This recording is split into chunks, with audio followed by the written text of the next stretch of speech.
આજે રાજુ કરપડા ફાઇનલી ભારતીય જનતા પાર્ટીમાં જોડાઈ ચૂક્યા છે।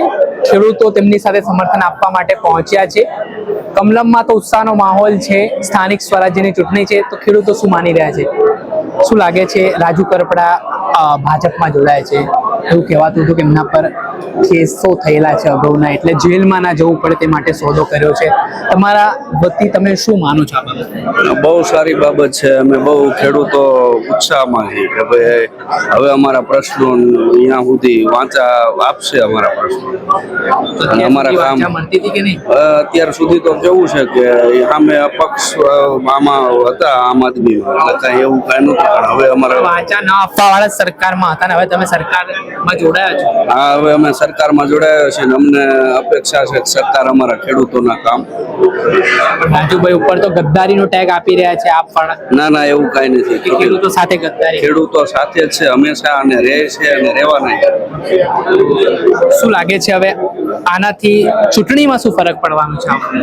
ખેડૂતો બધા અત્યારે રાજુભાઈ જે તરફ છે અમે બધા ભાજપ સાથે જોડાણા છે અને અમે તનતોડ મહેનત કરશું ભાજપ જીતે।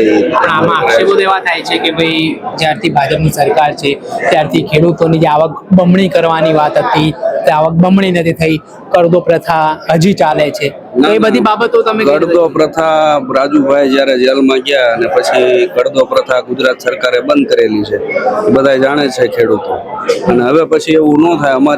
અમારું જે ખેડૂતો માટે એ લડ્યા છે પહેલે અને હવે લડે એમ અમારી એવી લાગણી છે। અને સામાન્ય ખેડૂત રાજુ કરપડાની જોડાવાથી શું માની રહ્યું છે? ભાજપમાં શું થશે? ભાજપની સરકાર એમની સાથે મળી અને કામકાજ કરશે અમને એવો વિશ્વાસ છે, અને જે પણ રાજુભાઈએ નિર્ણય કર્યો છે તે બરોબર જ છે। અને અમારા હવે બધા કામ ખેડૂતોના આવીને કઈ નિર્ણય કરો છે?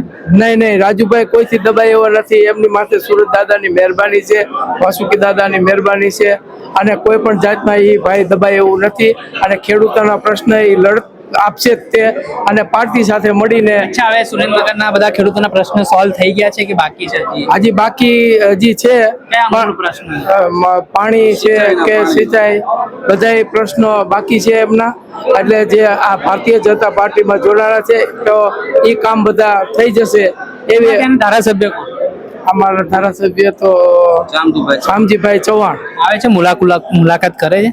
હા, મુલાકાત કરે છે, અને શામજીભાઈ નું કામ બહુ સારું છે, અને રાજુભાઈ તેમની સાથે મળી અને કામકાજ કરશે એવો અમારો કમિટમેન્ટ પાર્ટી તરફથી કે ચૂંટણી લડાવવામાં આવશે એવું કોઈ વચન આપવામાં આવ્યું? હવે એ તો નિર્ણય પાર્ટીનો છે, પાર્ટી જે નિર્ણય કરશે એની સાથે। તમારી સાથે રાજુભાઈ ચર્ચા કરી હતી ભાજપમાં જોડાવાની વાત પર? હું જોડાવા જઈ રહ્યો છું? હા, એમને અમને પ્રોમિસ આપ્યું હતું અમને કે ભાઈ અમે તમને કોઈ પણ પાર્ટીમાં જાઓ તો તમને કોઈ પણ વાંધો નથી ને, તો અમે બધા એનો સંમતિ આપી હતી। અચ્છા, કોંગ્રેસ પણ હતી તો ભાજપ જ કેમ? શું કારણ લાગે?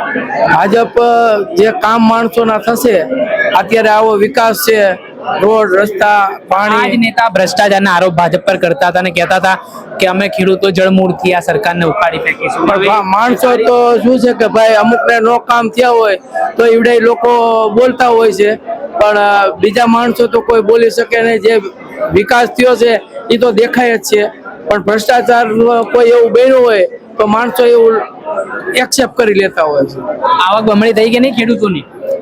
ખેડૂતોની આવક બમણી થશે કે થઈ જશે? સમજી ગયા? મોડી તાલુકામાં શું છે આજે રાજુભાઈ ભાજપમાં જોડાયા છે?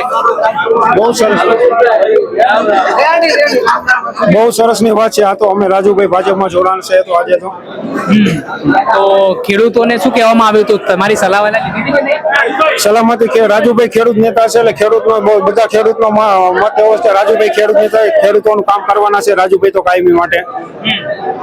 તો હવે લાગે છે ભાજપમાં જોડાવા બાદ કઈક ફરક પડશે સુરેન્દ્રનગરમાં? 100% ફરક પડશે। રાજુભાઈ જો ભાજપ નતા તો એના હિસાબે અમારા અમુક મૂડી તાલુકાના ગામડા છે એમાં રાજુભાઈ સિંચાઈનું પાણી પૂરું પાડ્યું છે, અને હવે તો ભાજપ સત્તામાં છે, સત્તામાં કહેશે તો અમારી પાણીનો પ્રશ્ન તો હલ થઈ જવાનો છે। પાણી તો રાજુભાઈ કહેશે આપવાના છે। એવું કહેવાય છે કે જે પણ પાર્ટી હોય ચૂંટણી સમય માત્ર ખેડૂતોનો ઉપયોગ જ કરે છે, તેમની લાગણીઓ સાથે રમત રમે છે।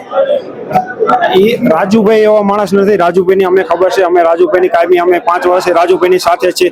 રાજુભાઈ એવા યોદ્ધા છે કે અમે હજી ભાજપમાં પક્ષમાં જોડાશે તો ભાજપ નહીં માને તો ભાજપને એ કહેવાના છે કે મારે મારા વિસ્તારમાં ખેડૂતને પાણી પીવા સિંચાઈ માટે પાણી તો જોવાનું છે. એ તો પ્રશ્ન રાજુભાઈ તો કહેવાના જ છે બધી વાતે પાણી માટે તો. આ વાળા બધા ગદ્દાર કહી રહ્યા છે, ખેડૂતો સાથે ગદ્દારી કરી ખંજર ભોંકવાનું કામ કર્યું. એ તો જે જેની માનસિકતા એ બોલે ને રાજુભાઈ કોઈ ગદ્દારી તો કોઈ કરી નથી. રાજુભાઈ કોઈ બી ગદ્દારી કરી નથી રાજુભાઈ.